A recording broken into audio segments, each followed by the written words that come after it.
Welcome to Whisper Tales, where every whisper hides a nightmare. If you love spine-chilling horror stories that keep you up at night, then hit subscribe and join our dark journey. Because the next tale might be about you. You're going to love it, said the leasing agent, her smile as tight as the bun on her head. Brand new complex. Clean, quiet, great neighbors. And rent controlled.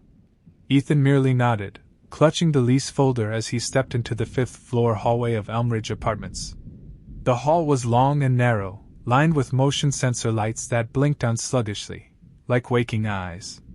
The walls were freshly painted but cracked in strange places, like the building was trying to hide old scars.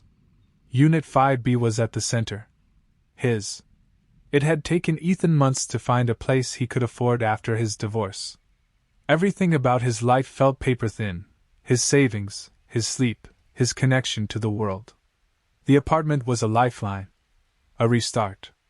Even if the place gave off that odd, too quiet feeling.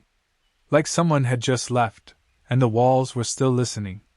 He moved in with only 3 duffel bags, a lamp, and his laptop. By the second night, the hallway lights began flickering again. He reported it, but no one came. No surprise. But what did surprise him was the door at the end of the hallway. He first noticed it on his third night, while taking out the trash. It stood across from the elevator, heavy, wooden, and disturbingly plain. It hadn't been there when he moved in. He was sure of it. There was no apartment number. Just a door. The kind that looked like it had been installed decades ago. Worn brass knob. Paint peeling at the corners. And the weirdest part? It wasn't on the floor plan. He checked the lease again.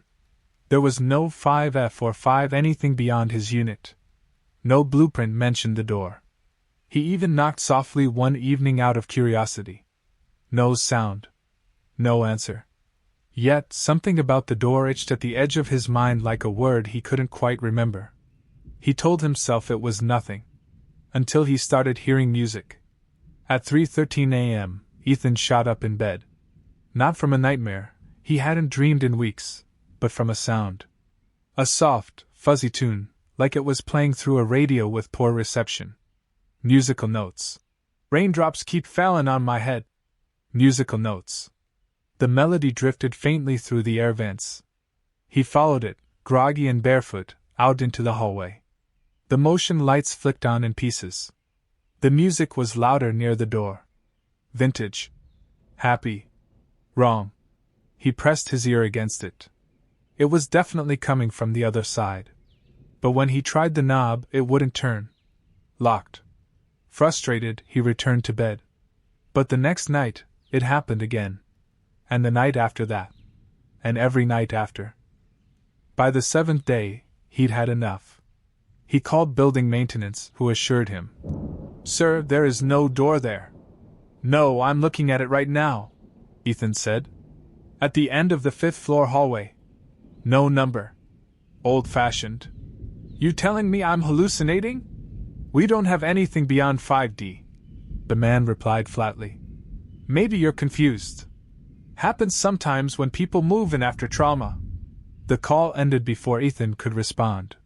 He stood in front of the door again, arms crossed, eyes narrow. And just as he turned to leave, the door clicked open. Only an inch. But it was enough to make his heart stop. A strange warmth drifted out. Not heat, age. The smell of dust, wood polish, stale cigarettes, and time itself.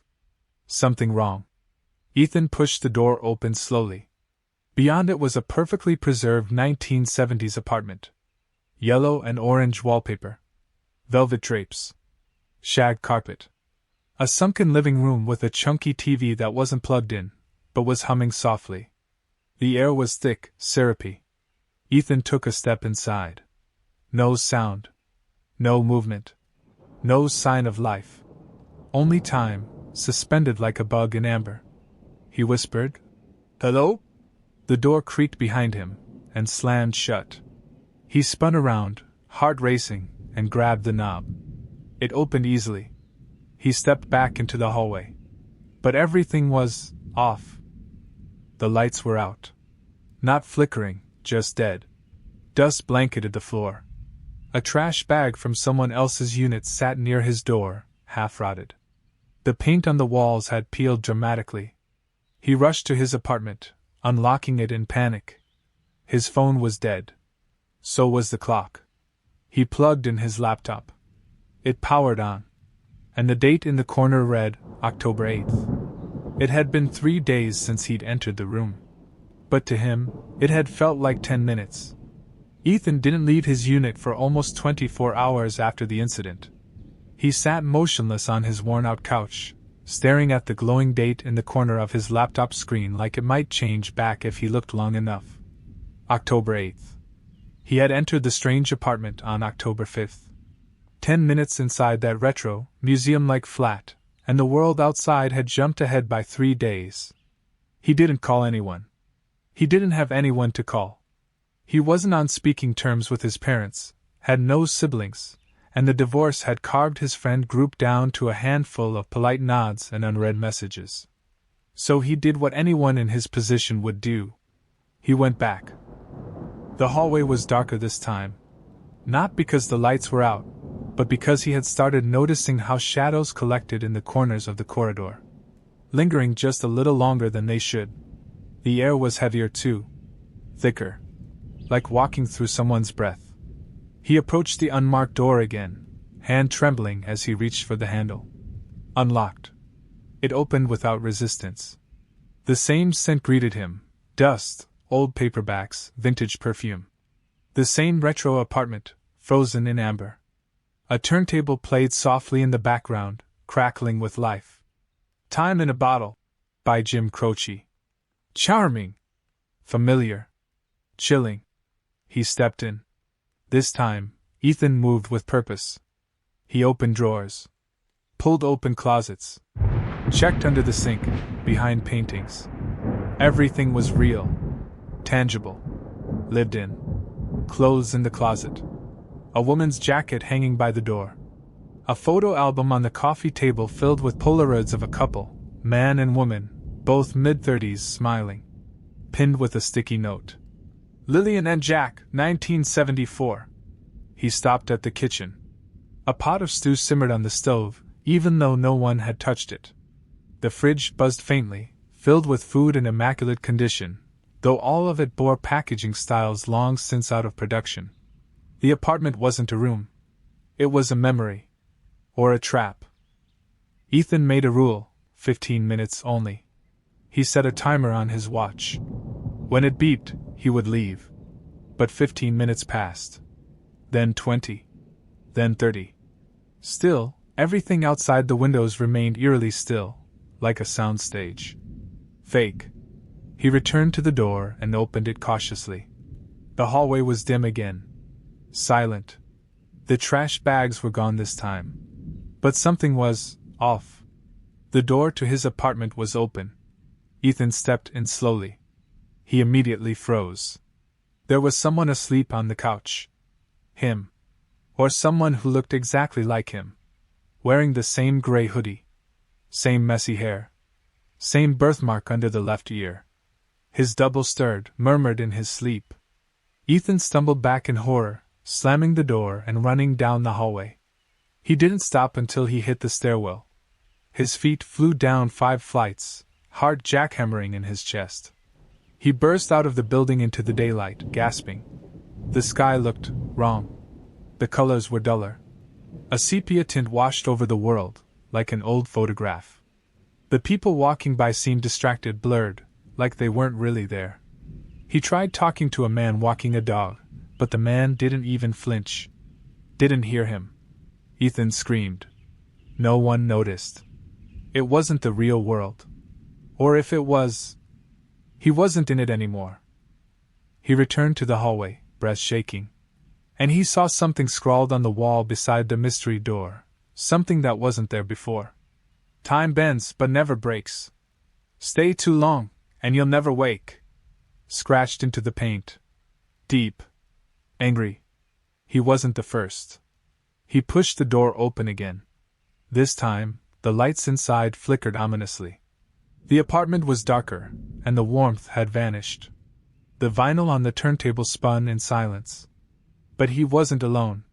Lillian was standing in the kitchen. She looked like the woman in the photographs. Her dress was yellow, stained at the hem. Her eyes were sunken, hollow, yet somehow glowing. She smiled at him. "You're late, Jack." Ethan didn't answer. He backed toward the door, trembling. "I'm not Jack. I don't know who you are." Lillian tilted her head, her smile growing wider. "Oh, you always say that when you forget. But you'll remember. They all do." He turned and sprinted to the door, but it was gone. In its place was more wall. The same wallpaper. Same decor. Trapped. Lillian laughed behind him, not a cackle, but a soft, maternal sound. Terrifying in its warmth. "Time works different here. You'll see. You'll understand. You were meant to stay, Jack. Just like the others." "Others?" He turned and saw the hallway in the distance. Faint, like it was at the end of a long tunnel. Figures stood there. Versions of himself, dozens of them, staring back through the fading door. Some looked older. Some looked terrified. Others looked content. One mouthed the words, "You never left." Ethan clawed at the walls, screaming. If only someone had warned him before. If only there was a way to go back and change things, to prepare. He looked directly at you, as if, through the screen, he was begging for help. Before you enter any strange room, or click on the next story, make sure you subscribe. Because what comes next, no one will believe.